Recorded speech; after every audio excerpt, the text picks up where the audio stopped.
hopefully you can now hear us, and we're going to begin the webinar. So my name is Marcia Crippen. I'm an Education Abroad Advisor here at the Office of International Education at the University of Georgia. I've been with the office since July 2015. And I've included the different countries I've traveled to. I'm very excited to meet you all and to be working with you over the next several months and to learn more about you and the countries that you come from. And I am Lucas Vasconcelos. I am currently a PhD student at UGA in Learning Design and Technology. I also work at the Office of International Education as the Education Abroad Graduate Assistant. And I am from Brazil. I'm an international student here, pursuing a degree. But in fall 2011, I was an exchange student in a regular exchange program, just like you. For today's webinar, this is the agenda. We're going to show the Go Abroad portal resources that we have for students to help them throughout the pre-arrival, post-arrival, and application stages. The incoming exchange program brochure with the costs and timeline. We'll have a quick pause for questions and answers. We will show the application items and materials, and we'll have another Q&A session. And finally, we will discuss course requests and show you how it works, and also at the very end, another Q&A session. So this is the Go Abroad portal. This is our main website and page for both UGA students planning to study abroad and also for you as exchange students coming to UGA.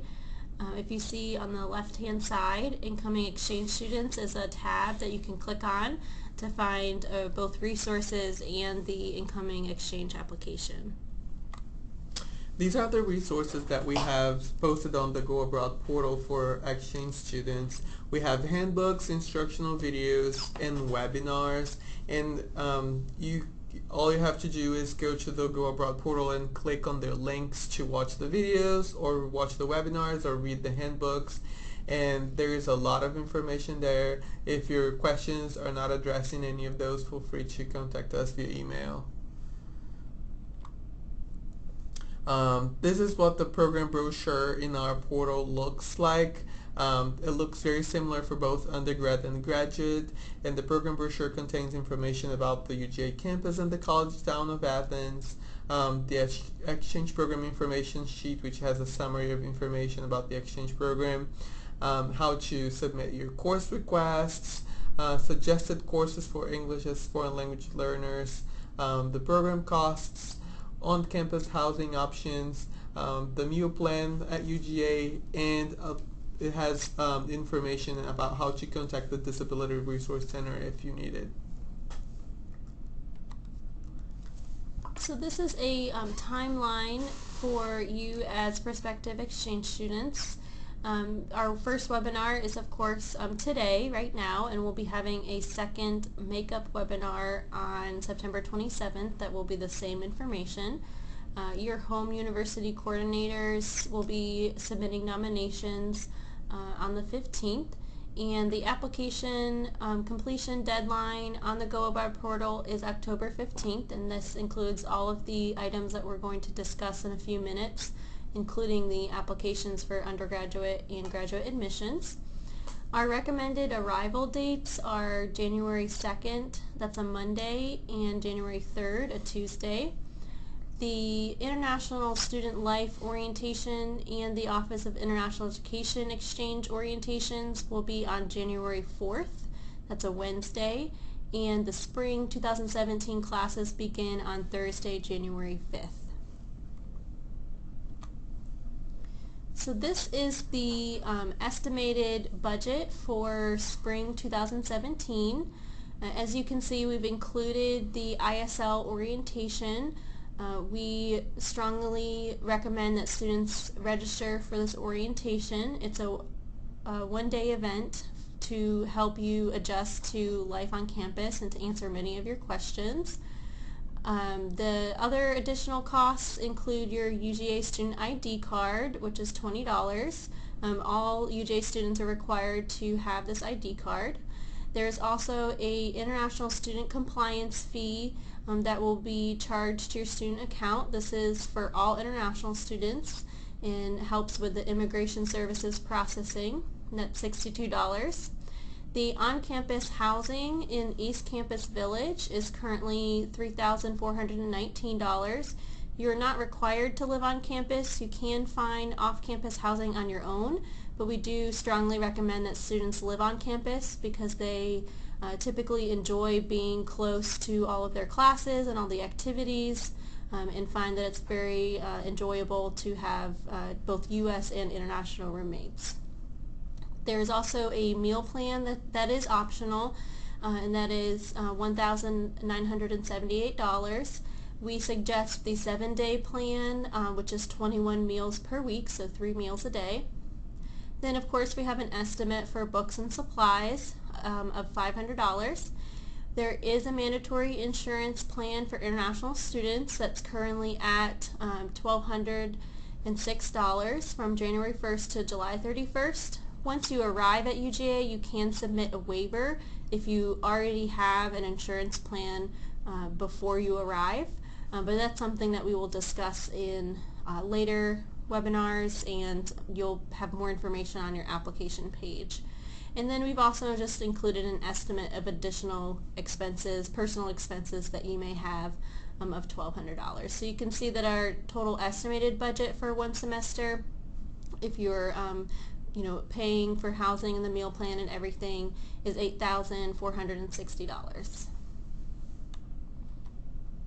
So now we're going to pause briefly for you to ask questions. You can type the questions into the chat box and we'll try our best to answer them at this time.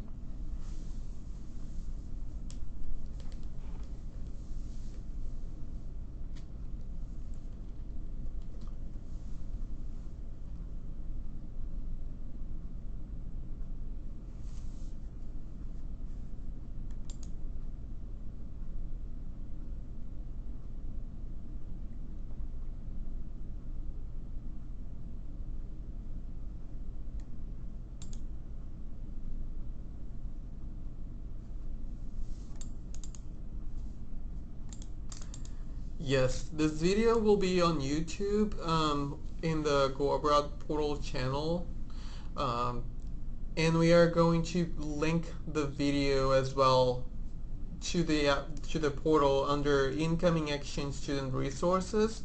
So after the webinar, we are going to upload the video, and I can send out a link to everyone so you can watch the video again if you need it.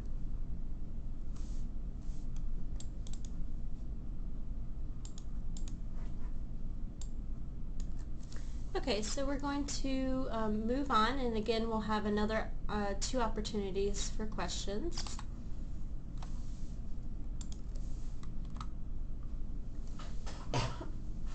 So this is the program application items.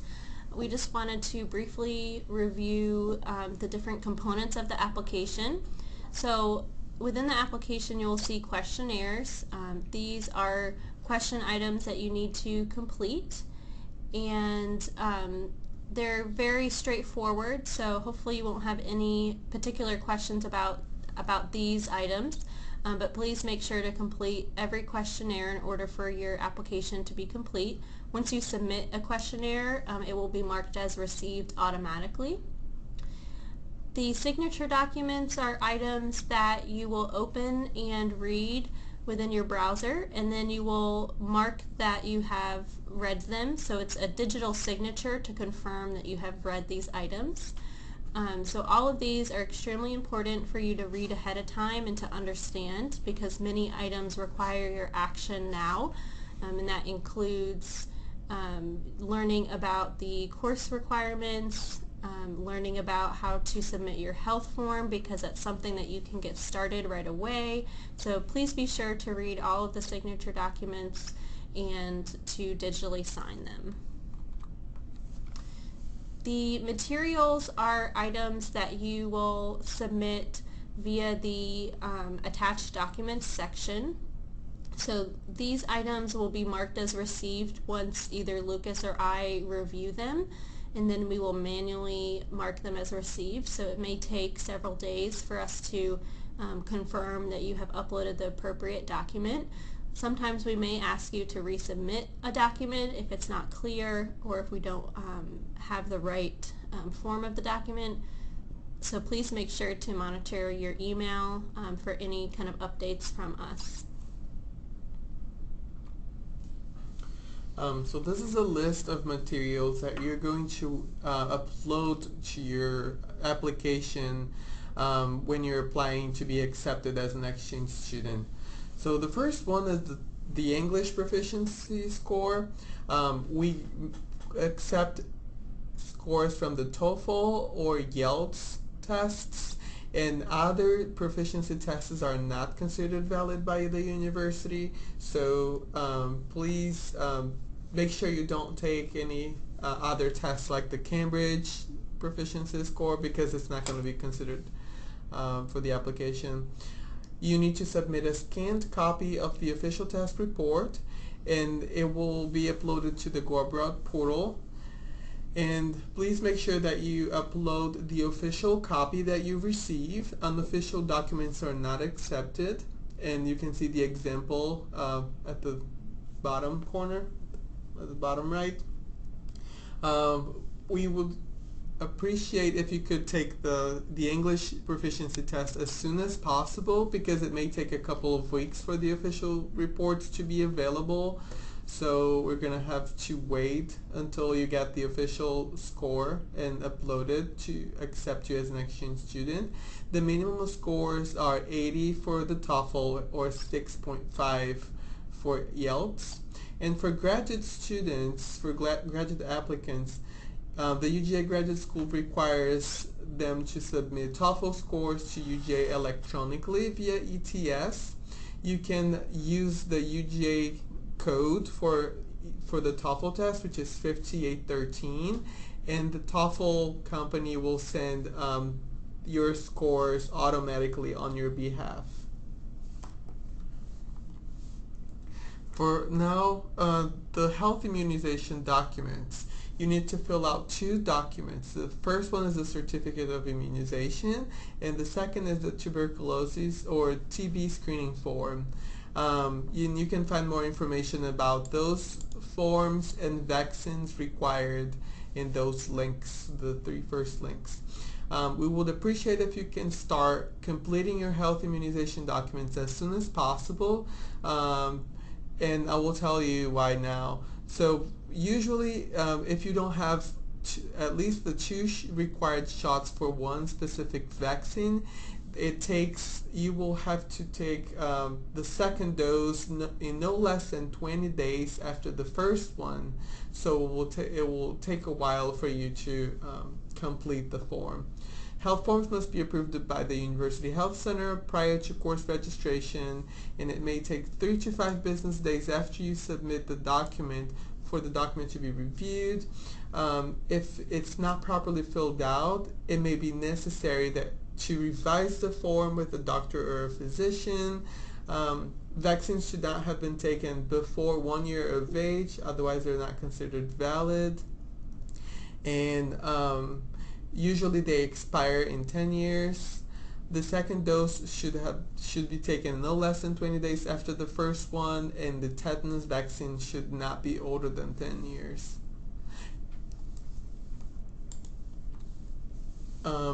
Now for another material is the undergraduate admissions application.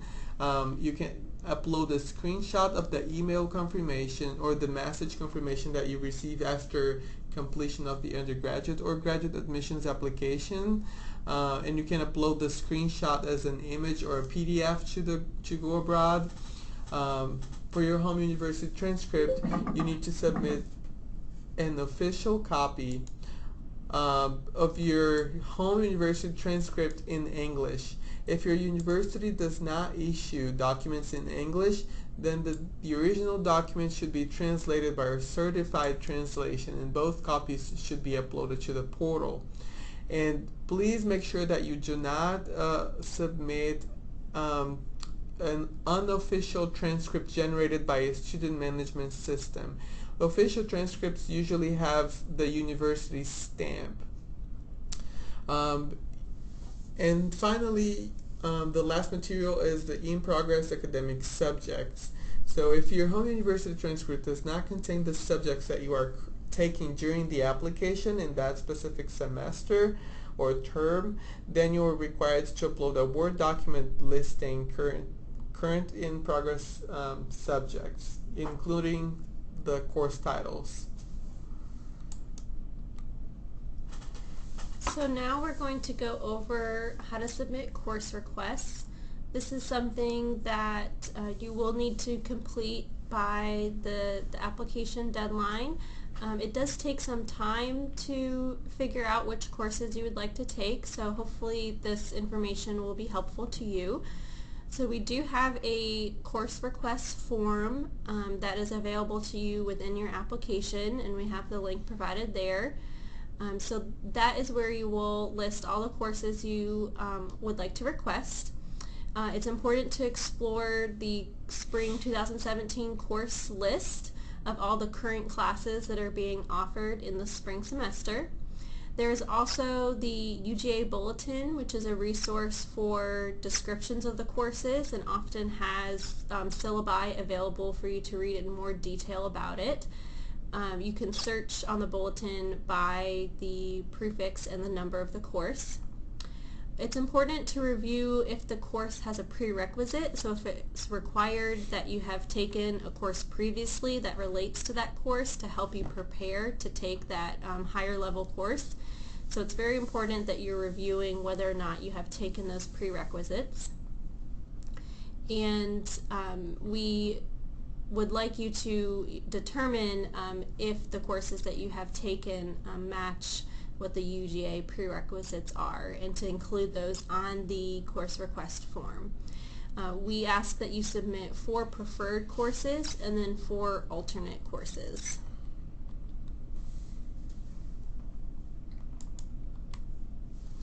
So on the left-hand side, you'll see the schedule of classes available, and that you can click on Spring 2017. Once that opens, you'll see on the right-hand side what it looks like. This document is probably over 100 pages long because there are thousands of UGA courses available, and each course is going to have several different sections. So you'll see within one section of a course, or one type of course, so here we have agribusiness marketing. There are 3 different sections that occur possibly at the same time or at different times throughout the week. So it's important to look at the different options available to you. When you're requesting a course, you don't have to request a specific section. You can request one course overall, and then you can have access to every section within that course, so that if you need to change a time to adjust to your schedule, if you have conflicting classes, you can have access to all those courses within that area. So on the UGA Bulletin, when you go to the website, you'll see that on the top you can click on courses, and on the right hand side you'll see that's where you can search for a specific course by the prefix. So for example, finance courses, the prefix is FINA, and then once you select the prefix, you can select a certain course number to read about the description and to see any prerequisites. So you'll see here that the prerequisites for Finance 4000 are Finance 3000. So it's important to then look to see, okay, what is the description for Finance 3000? Have I taken that similar course before at my home university? If you have, then that means that you can request Finance 4000. So here's the course request form. As you can see, you'll be listing out your 4 preferred courses, and you'll list the subject, so that four-letter abbreviation, which is the prefix, the course number, which would be 4000 if you were requesting Finance 4000. The CRN is the unique identifier of that course. Again, you don't have to put the CRN because we will request for you all of the courses that are within that number, but it is also helpful.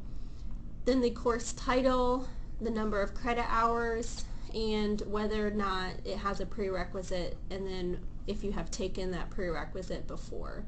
And you can also include any comments about the prerequisite that you have taken, or just general comments about why you would like to take the course. And you can see that then you will also do the same for the alternate subjects. It's important to put all 4 alternate subjects because many times a class may not be available to you. It's good to have backups in case there are time conflicts or you're not able to get the permission for the class. And in the near future, after you're done with the application process and you're officially accepted as an exchange student, you're going to continue the post-arrival items, which include apply for pre-arrival items, which include applying for on-campus housing at the East Campus Village, registering for the International Student Orientation, signing up for the UGA meal plan, and you can also commit to the exchange program once you're officially accepted in the GoAbout portal. And you will be able to complete these steps after you're officially accepted. Alright, so now we're going to allow you to type in questions. If you have any questions about what we've spoken about, or if you came in later, if you have questions about something that we may not have covered, you can proceed to type in the chat box.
Okay, so the question is, will writing down your preferred CRN restrict your options?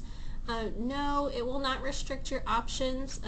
Typically, when we request a course, we'll include the preferred CRN, but the permission is usually given for every different CRN within that specific course. So we'll make sure that when we're requesting permission on your behalf to the departments, that you get access to your preferred CRN, but we also ask that they give you access to the other CRNs just in case that preferred CRN closes and you're not able to get into that first choice time.